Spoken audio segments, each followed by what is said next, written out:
Olá, sejam muito bem-vindas e muito bem-vindos a mais um episódio do Rosa Choque Podcast, uma iniciativa do Clube Sorotimista de Presidente Prudente. Hoje vamos falar sobre um tema urgente, necessário e ainda cercado de preconceitos, o etarismo. A discriminação baseada na idade, que afeta principalmente os nossos idosos. Vivemos em um tempo em que milhões lutam para parecer jovens, mas poucos lutam para respeitar quem já viveu, já construiu, já contribuiu, já amou e já carregou o mundo nas costas. O convívio entre essas gerações tem se tornado um desafio, e o envelhecimento que deveria ser celebrado tem sido visto como uma ameaça ou peso social. Para esse diálogo sério e profundo, recebemos dois profissionais que vivem essa pauta no cotidiano. Gabriel Kesroani, psicólogo, pesquisador do comportamento humano, especialista em relações intergeracionais, saúde emocional e envelhecimento ativo. E doutora Eunice Cruz, advogada, presidente da Comissão dos Direitos dos Idosos da OAB de Presidente Prudente. Prepare-se, porque hoje vamos desmontar preconceitos, entender desafios e fortalecer a consciência, aprender a construir pontes entre gerações. Sejam bem-vindos! E antes de iniciar, queremos agradecer aos nossos patrocinadores: Centro Universidade Cidade Verde, UniCV, Polo de Presidente Prudente, com mais de 600 cursos de graduação e pós-graduação. Instituto AGC, que oferece palestras, workshops, vivências e capacitação customizada. E Patrícia Ferrari, neuropsicóloga e consteladora familiar. Aqui falamos sobre saúde da mulher, relacionamentos, moda, empreendedorismo feminino, prevenção à violência, direitos, autoestima e muito mais. Solta a voz, com coragem, vai mais além e não se cala. É Rosa Choque poderosa, aprende, levanta, floresce, com força e garra acontece. É Rosa Choque vitoriosa. Bom, seja bem-vindo, Gabriel. Boa tarde. Queria que você começasse falando pra gente por que o etarismo ainda é um preconceito normalizado aqui no Brasil. Vamos lá, então. O etarismo, ele é considerado quase como uma questão normal no comportamento das pessoas, porque muitas das pessoas, elas encaram o fato de envelhecer como uma coisa tão natural, é tão parte da experiência humana, que ao invés de se tornar algo que vai agregar ao nosso conhecimento, ao nosso desenvolvimento, ou seja, eu pensar, eu vou chegar lá um dia, em algum momento isso se desvia e se torna um desprezo. As pessoas passam a não considerar isso.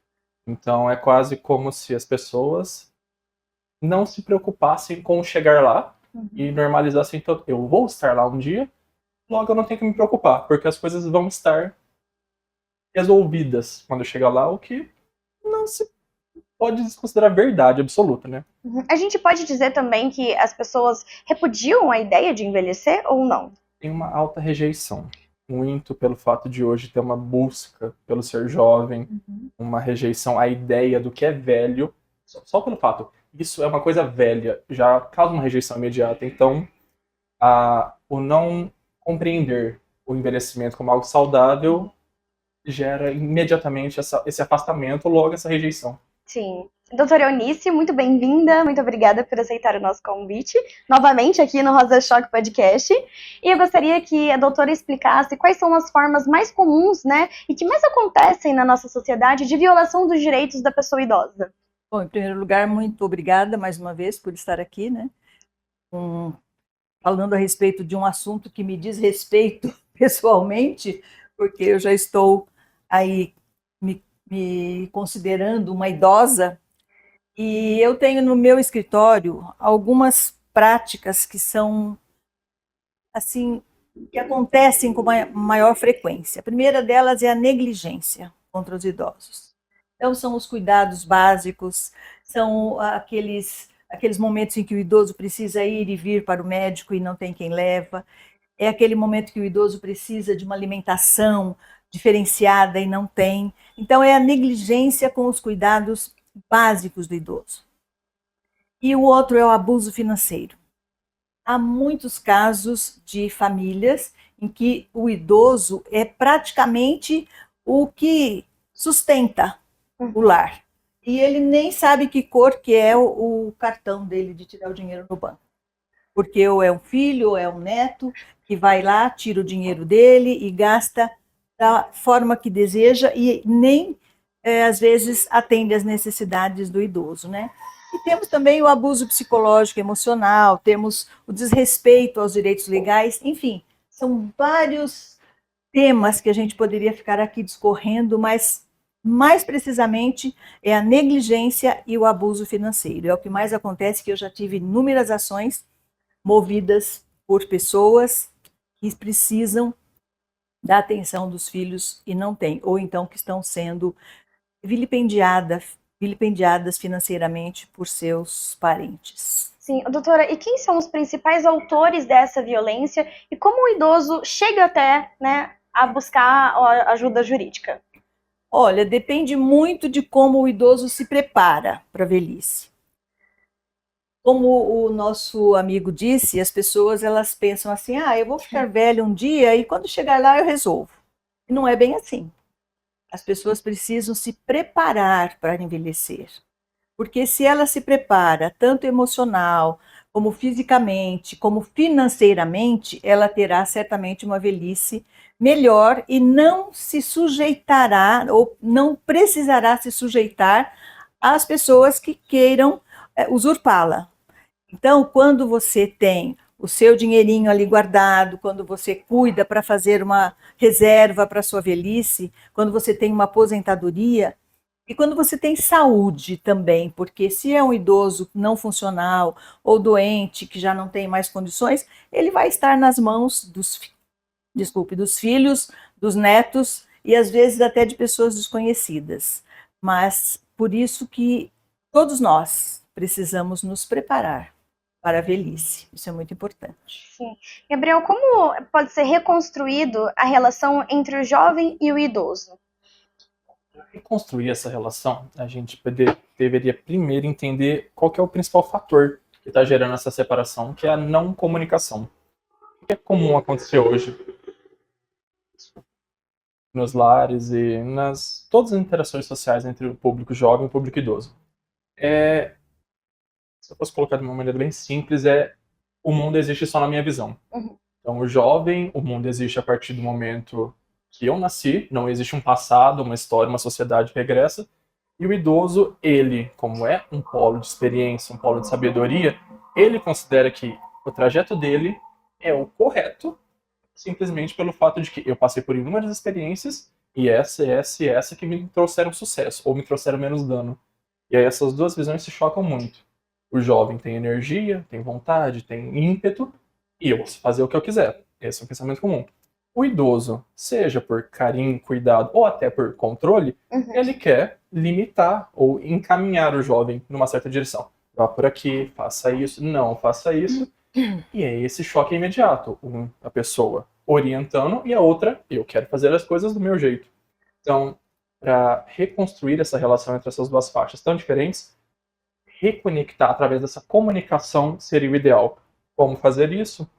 O jovem, como um todo, né, essa entidade jovem, vamos colocar assim, ele deveria ter um mínimo de uma tentativa de compreender o que essa pessoa quer me dizer, o que essa pessoa, o que as experiências dessa pessoa quer me passar. E o idoso, pelo contrário, ele deveria tentar se esforçar em entender que, por mais que as minhas experiências, no caso o idoso, tenham me levado a sucessos ou não a evitar sofrimentos, eu tenho que entender que esse jovem ainda tem que passar por algumas coisas. E não importa que eu dê o caminho certo para ele, ele vai rejeitar pelo simples fato de que ele quer viver as próprias experiências. Então é uma posição difícil do idoso se colocar de talvez eu tenha que deixar essa pessoa sofrer pelo fato de que ela tem que seguir o caminho dela. É uma posição muito desconfortável. Você já viu o que vai acontecer. Só que como você pode guiar uma pessoa sem controlar ela? É muito delicado. Talvez a paciência seja uma palavra-chave para ambos? Para ambos, exatamente. Paciência para ter essa tentativa de comunicação. Doutora, e quais são os direitos mais ignorados, né, que as pessoas deveriam saber dos direitos da pessoa idosa? Olha, com o advento do Estatuto do Idoso, né, que é uma lei de 2003, os direitos começaram a ser mais difundidos. Então, as pessoas elas têm um pouco mais de noção a respeito do que pode do que os idosos realmente têm direito, né? Mas o principal direito é o direito à proteção e o respeito. Esse é o principal direito que eles deveriam ter. O direito à dignidade, o direito a ter a sua própria vida preservada, o direito a ter as suas escolhas, o direito a fazer aquilo que ele desejar desde que ele possa, o direito a uma habitação segura, com travas, né, com barras, sem tapetes para tropeçar, o direito à prioridade, que é um direito muito divulgado e às vezes pouco respeitado.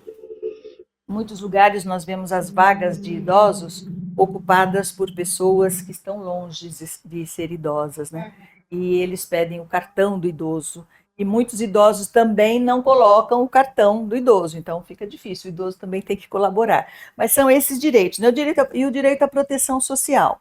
O idoso, assim como a criança, como a mulher, enfim, como a pessoa humana, ele tem direitos garantidos na nossa Constituição, direitos sociais, né? A saúde, a vida, a alimentação, ao ir e vir, enfim, são esses os direitos básicos de todos os idosos. Doutora, direitos esses que devem ser preservados tanto pela família quanto pela sociedade. Ah, sem dúvida. Precisa começar na família. E aí dali se estende para o ambiente social que esse idoso frequenta. E nem sempre, infelizmente, isso acontece. Vamos para o próximo bloco.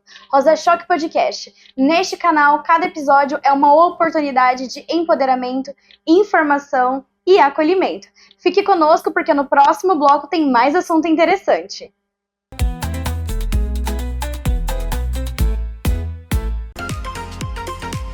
O Centro Universitário Cidade Verde, UniCV, de Maringá com polo em Presidente Prudente oferece cursos de graduação e pós-graduação com nota máxima no MEC. O UniCV tem o curso certo para você. Gabriel, o medo de envelhecer, ele cresce cada vez mais, e isso principalmente nas mulheres. De onde vem esse medo e como ressignificar esse medo? Bom, fruto desse medo, pelo menos se a gente olhar a sociedade moderna hoje, principalmente por essa pressão de ser jovem. E é complicado dizer isso, mas as mulheres elas passam por pressões que os homens não conseguem sequer imaginar. Às vezes como seu relógio biológico não está parando, você precisa ser jovem. Então a mulher, até os 35, vamos colocar assim como uma média rápida, ela passa por uma pressão em relação à idade que é tenebrosa. Você precisa ser profissionalmente uma profissional de sucesso, você precisa ter uma família, você precisa ter filhos, você precisa, e em tudo isso, você não pode ser jovem. Perdão, você não pode envelhecer. Você tem que ter a pele perfeita, você não pode ter uma ruga, você não pode ter um cabelo branco, você não isso, não aquilo. Então, vai se criando um pânico em relação ao envelhecer, e para os homens, quase que vira uma piada, né? O homem envelhece e que lá fica bem, não muda. Totalmente piada, totalmente real. Mas na mulher, isso é um motivo de, pânico e chacota. Uma mulher que tem um cabelo branco já, nossa, 30 pessoas apontando, então assim, vira quase que uma inquisição. Ó, eu tô vendo uma ruga em você tá envelhecendo. É um clima horroroso. Agora eu fiquei com medo, você fez assim, eu falei, ele vai falar do meu cabelo branco. Eu não posso nem falar de cabelo, né? Não resisti, Paulo, desculpa. Só para completar isso um pouquinho, Fabi, eu estive numa reunião a semana passada e eu fiquei entediada, porque eu estava entre 7 mulheres bem mais jovens que eu. E o assunto da mesa era procedimentos, botox, fio de não sei o quê, preenchimento de não sei o quê, ácido hialurônico. Eu fiquei assim, meu Deus, como é que pode moças de 40, 45 anos, todas preocupadas com essas coisas que, a meu ver, são tão secundárias, porque eu vejo como tão importante você valorizar as suas rugas, você valorizar os seus cabelos brancos, muito embora muitas não gostem do cabelo branco, é o meu caso. Mas é uma agressão que não deixa de ser uma agressão, mas que não é tão doentia, porque essa história de põe fio daqui, puxa lábio dali, endireita pescoço daqui, as mulheres elas estão completamente obcecadas por essa ideia de se tornarem perfeitas. É que vira uma obsessão, né? Vira uma obsessão de você estar sempre se esticando, sempre se moldando, sempre para parecer mais jovem, como o Gabriel falou. Como ressignificar isso, Gabriel? Primeiro, perder, ou pelo menos tentar diminuir essa ideia de que tudo isso é um autocuidado, porque não é. É uma pressão só. Fique jovem, fique bela, fique bonita, fique lisa, isso é só pressão na cabeça das mulheres. Enquanto que o envelhecer deveria ser visto como uma etapa. Ah, tudo bem, eu não gosto exatamente de perder a minha jovialidade.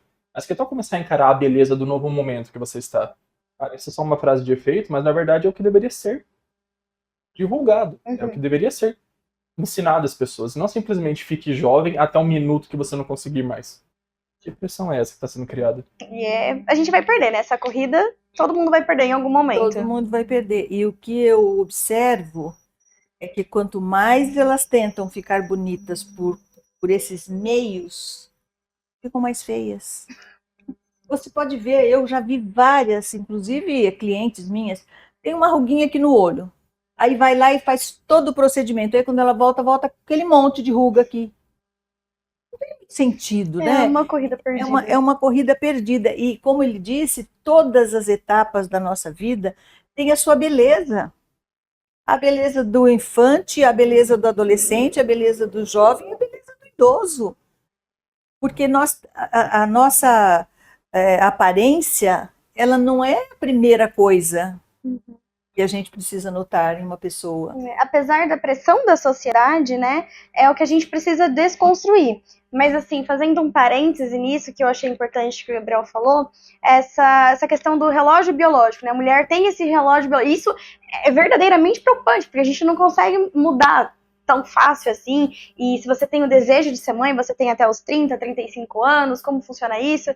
Esse, eu acho que é um medo mais legítimo, digamos assim. Ele é mais plausível, mas ele não deveria ser um motivo de ameaça. Né? Deveria ser um motivo de cuidado. Eu quero ter filho, quero ter uma gravidez segura, saudável, ok. Eu tenho essa faixa, que eu posso operar com segurança. Uma faixa assim, mais alguém. Agora, não, você tem que ter filhos antes. Essa frase é horrorosa e eu escuto muito na clínica, que é: seu relógio biológico não está parando. Que pressão. Pra que isso, né? Qual que é o sentido de você ameaçar uma pessoa com a própria existência dela? É impactante essa frase, com a própria existência. Doutora, o etarismo muitas vezes começa dentro de casa. O que são abusos, violências, negligências que a gente entende como normais, né? Que acabamos normalizando ali no dia a dia? Olha, negligência, abuso, falta de respeito nunca pode ser chamado de normal, nem mesmo em qualquer idade, né? Toda vez que você tem um desrespeito, você não tem o carinho necessário com alguém, já é uma situação de violência. E dentro desse, quando a gente fala etarismo, que começa dentro da própria casa, é muito normal, por exemplo, a desvalorização das ideias das pessoas. Então, nós estamos numa família onde tem um avô, uma avó, pai, uma mãe, os filhos, e o avô ou a avó vão eventualmente dar a sua opinião, e o pessoal já massacra. Ah, não, você não sabe de nada, você está fora da vida, você está fora do mundo. A desvalorização do pensamento dessa pessoa, o impedimento dessa pessoa de se posicionar, de colocar aquilo que ela pensa. E, às vezes, quando isso vai acontecendo com muita frequência, o idoso vai se isolando. Ele vai se fechando, ele vai pensando, eu não sirvo mais para nada mesmo, eu não posso dar a minha opinião. Essa é uma violência, é o etarismo fortemente dentro de casa. E isso vai se estendendo pela nossa sociedade exatamente por conta de tudo que ele falou. Que o velho sempre nos causa um desprezo, um asco. Velho, é velho, é velho. Por isso mesmo que a gente não pode continuar chamando o idoso de velho. Velho é velho. Eu brinco, né, com o pessoal lá da minha equipe lá na OAB. Velho é trapo. Nós somos pessoas idosas. E também não gosto muito desse negócio da felicidade, porque a idade é boa, é ótima, mas ela não é a mais feliz das idades. A minha mãe fala isso. Porque a gente tem todos aqueles acontecimentos que nos vêm. Né? A gente tem dor, a gente tem limitações, desculpe, a gente tem vontades que não podem ser satisfeitas, Nós temos algumas situações em que nós não nos encaixamos mais, e, lamentavelmente, algumas senhorinhas idosas insistem em se colocar em algumas situações que se tornam ridículas. Então, nós temos que ter o senso de em que momento nós estamos vivendo a nossa vida. Sim. Então, em casa já começa isso, e se estende pela sociedade afora, no ambiente de trabalho. Eu até estava conversando com um deputado amigo meu, falei, você precisava propor um projeto de lei para cotas para idosos. Da mesma forma como existe cotas para negros ou pretos, cotas para portadores de deficiência, vamos colocar cotas para idosos também. Vamos dar uma cota para empresas. Tem 1.000 empregados, você tem que ter, no mínimo, 50 idosos, 60 a mais. Porque aí valorizaria os 60 a mais. Sim. Ou então oferecer algum benefício fiscal à empresa que tivesse um número significativo de pessoas 60 a mais trabalhando ali no seu quadro de funcionários. Porque aí a gente tentaria minimizar esse etarismo no mercado de trabalho que ocorre de forma tão cruel. E aí se estende até uma questão psicológica, né? O idoso está inserido no mercado de trabalho, porque ele se sente útil ainda, né? Com uma vida ativa. E, Gabriel, a solidão na terceira idade, né? Ela acontece. Quais são os primeiros sinais que a gente identifica do adoecimento mental de uma pessoa idosa? Está muito claro, seria o isolamento. Tanto imposto, autoimposto, quanto imposto pelos seus núcleos, né? Então, como a doutora falou, é a família que vai desprezando, que vai isolando. Ou um afastamento natural dos círculos sociais, seja por dificuldades, seja por resistências, ou por perdas, porque a terceira idade realmente é um momento de vivência de lutos, de perdas, é uma coisa natural da vida, mas por ser natural não nos prepara exatamente para isso, né? São desafios que todos vamos viver. Então, esse isolamento, ele é muito crítico para o idoso, porque ele começa a se sentir sem valor, começa a sentir que ele não tem mais lugar no mundo, e isso começa a refletir em todos os aspectos de vida dele. Ele perde autonomia, ele perde vontade de fazer as coisas, ele perde vontade de se cuidar, uma idade onde isso é muito crítico. Então, tudo isso vai gerando, e o pior, esse isolamento que gera essas consequências inicialmente, e essas consequências começam a fortalecer esse isolamento cada vez mais. Até que o idoso ele se vê sozinho no mundo e sem vontade mais de lutar contra isso. Sim. Doutora, muitos idosos ainda têm medos, né, de denunciar as violações, os abusos, as violências. O que é que impede o idoso? Qual é o maior fator para que isso aconteça e como vencer esse medo?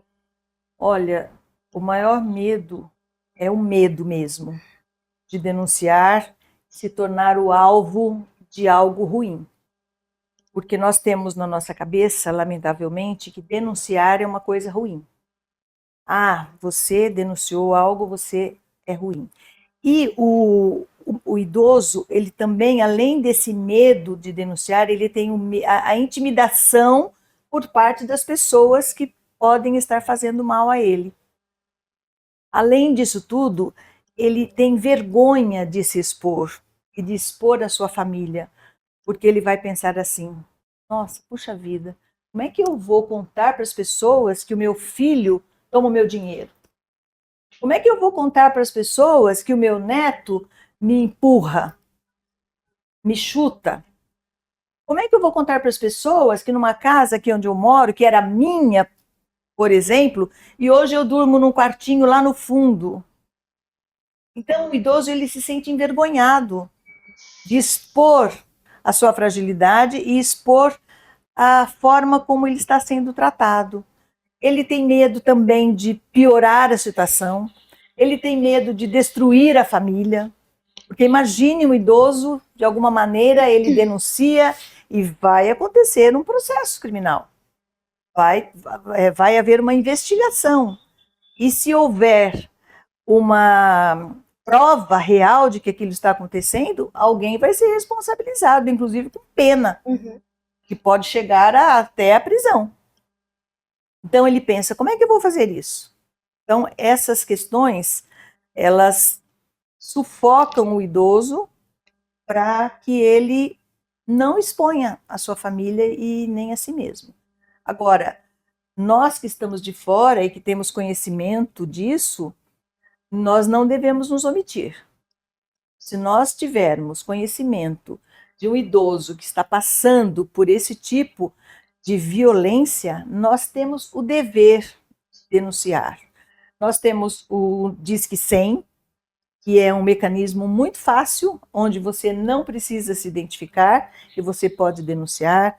Nós temos as delegacias especializadas em atendimento à pessoa idosa, nós temos a Defensoria Pública, nós temos os promotores de justiça, nós temos as redes de amparo ao idoso. Então, nós podemos denunciar em todos esses meios para fazer alguma coisa. O que a gente não pode é ver um idoso sofrendo e ele normalmente não vai denunciar por medo e nós também não fazermos nada. E evitarmos também que os idosos das nossas famílias cheguem a esse ponto. Sim, olhar para nossa família também é Exatamente. importante. A primeira coisa é olhar para a nossa família. Como é que estão os idosos da minha família? Para depois olhar os dos outros, né? E aí olhando, vendo coisas erradas, denunciar, sem sombra de dúvida. A gente teve aquela novela Casos de Família, Laços de Família, não me lembro agora, em que deixou isso evidente para um país, né? Eu era criança e eu lembro até hoje que eu via cenas de violência, de abuso, de violações de direito da pessoa idosa, eu ficava, como isso é possível? E é possível, Sim. e acontece. Então, acho que faz parte também, né, é parte da sociedade, as mídias, o entretenimento, mostrar isso, até para o idoso identificar, porque pode acontecer do idoso não entender que está sofrendo uma violência. Ele normaliza. Uhum. Pelo contrário, eu não consigo mais contribuir com a minha família, então eu mereço esse tratamento. Isso é muito comum. E muito pelo contrário, ele deveria ser acolhido, não rejeitado e achar que está no papel dele. Ok, esse aqui que eu mereço agora. Sim. Ele se conforma, né, com a sua condição de... Aí, nesse caso, é a condição de velho, ele se acha. Quase como um peso, né? Um peso, né? Eu hoje sou um peso para minha família. E às vezes nós temos que entender as coisas que acontecem, que é mesmo. Porque pensa uma família de 2 jovens pais e 2 filhos, e um velho, um idoso. Não é fácil para administrar isso. Não. Porque o homem e a mulher saem de manhã, as crianças vão para a escola, aquela pessoa forçosamente vai ficar sozinha. A menos que ela tenha recursos para contratar um cuidador, uma cuidadora, enfim. Então, Que não é a realidade, né? Não é a nossa realidade aqui do brasileiro. Então, nós temos que pressionar os nossos órgãos públicos para que tenham meios de atender esse idoso. Eu estive visitando uma instituição, eu não me lembro agora o bairro, mas ela chama-se Corrente do Bem, onde eles fazem tipo de day use para velhos, para idosos. Então, eles têm lá, todas as manhãs, às 7h30 da manhã, eles recebem aqueles idosos que não têm com quem ficar, tipo uma creche. E oferecem o café da manhã, e aí eles têm atividades, aí vem o almoço, atividades. 5 horas é que eles voltam para casa. Ah, como seria bom se a gente tivesse isso em cada bairro.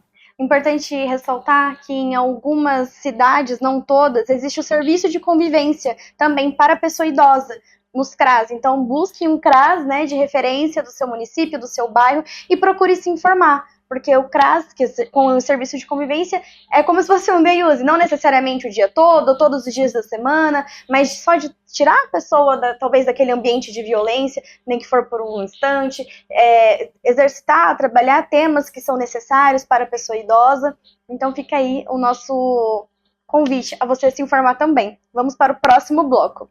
Rosa Choque Podcast. Aqui damos voz a histórias, lutas, conquistas e ações de quem transforma o mundo todos os dias. Continue por aqui, o nosso próximo bloco.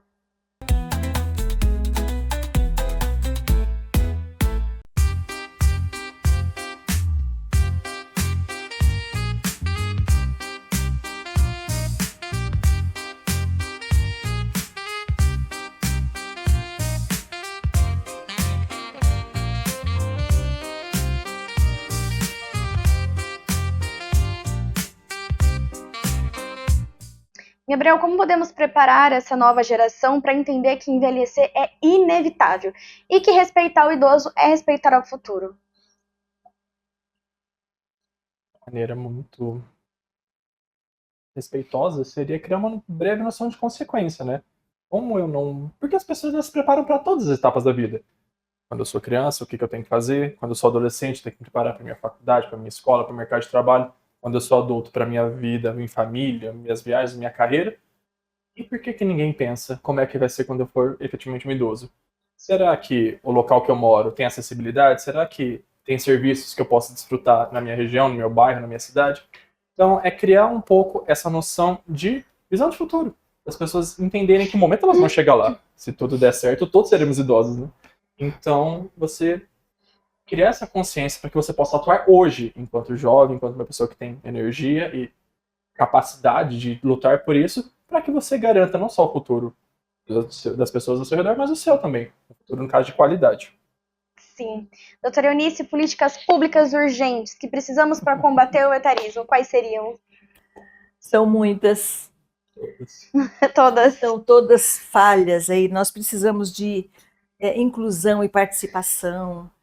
Nós acabamos de falar nesse modelo, né, de inclusão do idoso num ambiente onde ele está com pessoas iguais a eles, parecidas com ele, e ele pode então se libertar daquela sensação de peso morto.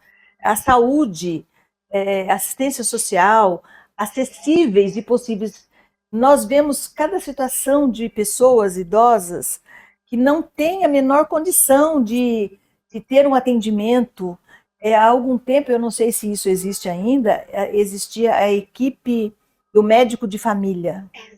Existe ainda. Isso em algumas cidades, né? Isso é muito bom, porque há uma equipe multidisciplinar que visita aquele idoso na sua casa. Sim. Isso, além de dar valor ao idoso, evita maiores gastos hospitalares, por exemplo. Uhum. É um serviço de prevenção, eles fazem, né, medição de pressão, enfim, é uma equipe que cuida da saúde integral do idoso.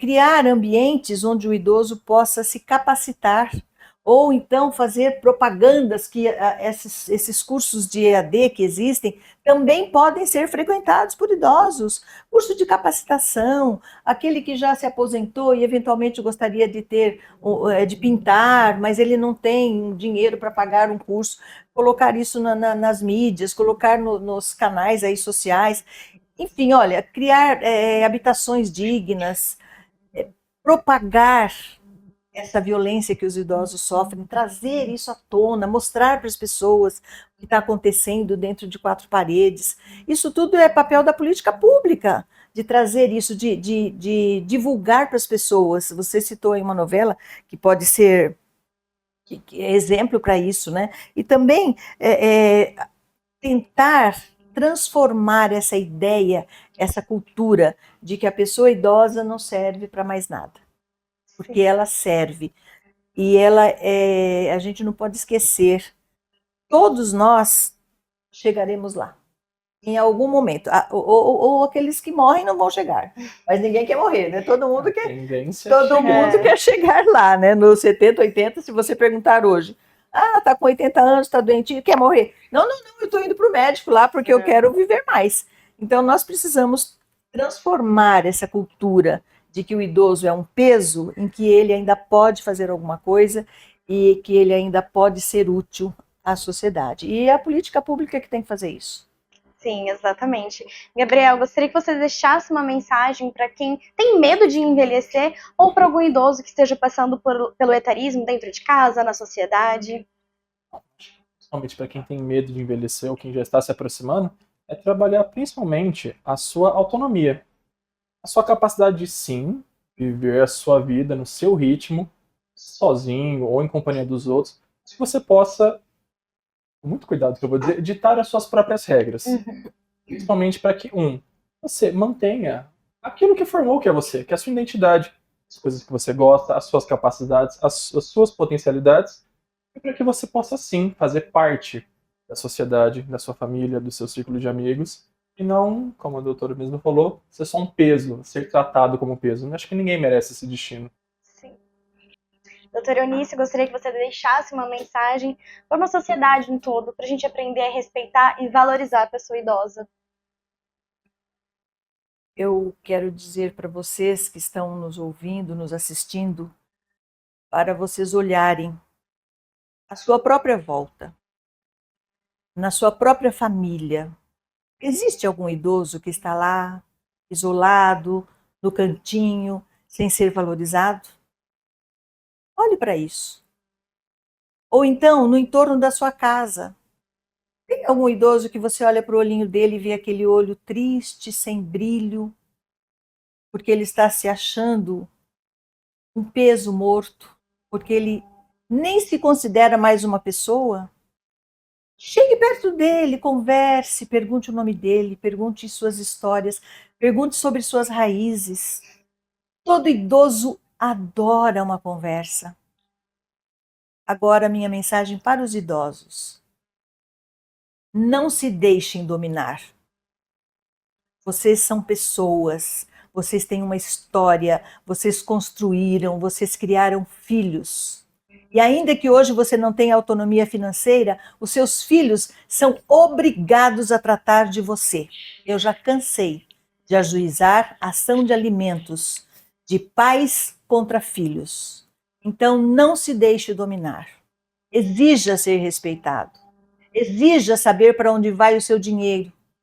Não se coloque no papel de vítima, porque você não precisa ser vítima. Ser idoso é ser a história.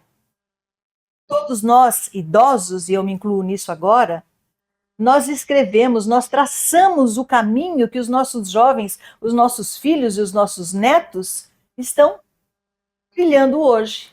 Portanto, nós somos detentores do maior direito, que é o direito ao respeito e à dignidade. Não abra mão disso, idoso. Não abra mão. Bom, agradecemos muito a participação dos nossos convidados e também convidamos a você a se inscrever no nosso canal. Deixe o seu like, os seus comentários e compartilhe com quem você gosta, porque aqui você encontra conteúdo de valor. Até o nosso próximo episódio para você que é poderosa e vitoriosa.